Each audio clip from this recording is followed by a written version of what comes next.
Hello, I'm Anatole, and this is my review of Big Little Lies, Season 2, Episode 3, titled The End of the World, and it scored 8.5 on IMDb. Plot summary, courtesy of IMDb. Mary Louise tries to get closer to Jane. Madeline is forced to confront her issues at couples therapy. Celeste struggles with her memories of Perry. And even though it's only one scene at the beginning of the episode between Madeline and Ed at the therapist, it revealed a lot about the character, and that a lot of her motivation comes from deep-seated insecurity and lack of awareness of lack of self-awareness, lack of identity.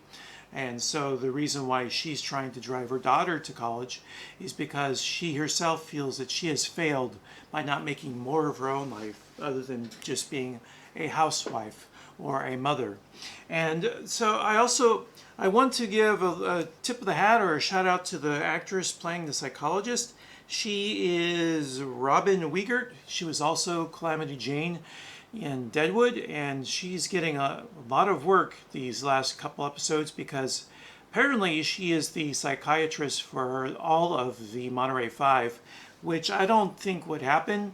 There's got to be a conflict of interest at some point if you're the psychologist for the whole group of circle of friends and their husbands.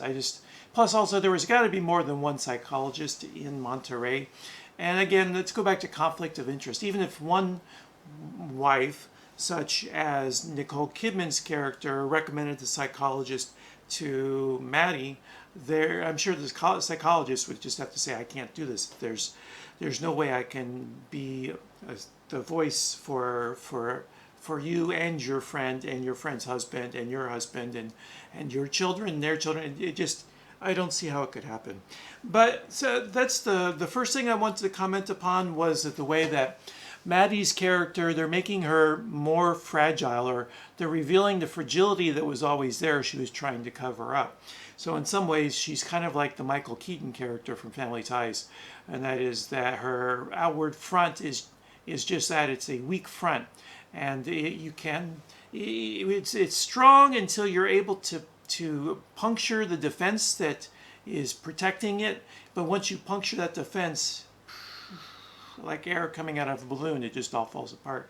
And we see that in the scene at the conference, the school conference, where she's trying to talk about being honest with your children, and she has the worst time about it because she has so much guilt about not being honest with her children and her husband and her community herself, and she's unable to cope, and she has to flee. So again, we are seeing the effect that these lies are having, and that the characters are able to be more honest, are more well adjusted. So such as Jane, how she has been able to be maybe among the most honest. So she's able to be at peace with herself, and when Detective Mary Louise, quote unquote Detective Mary Louise, tries to bully her into taking a paternity test, she just stands her ground, won't have it, because she knows where the truth is and she doesn't need to justify it to anyone else. So we do see that the people who are living in a lie of self-deceit, or as Sartre would say, who have bad faith, they are unable to be confident and stand up for themselves when push comes to shove. And the ones who are living a life of good faith are able to stand up to the bullies in the world, such as Mary Louise. And again, let's get back to Meryl Streep. Her performance is just awesome, and she is really the driving force for the season. You take her character out, there is no season, because she is the antagonist for everyone. The first season, there were two groups of characters, and so the antagonism was between those two groups. And then there was also the revealing mystery of who was killed. So all those things kept the tension going within the series, and kept the conflict escalating, and kept our interest as a viewer. Here, what do you have apart from Mary Louise?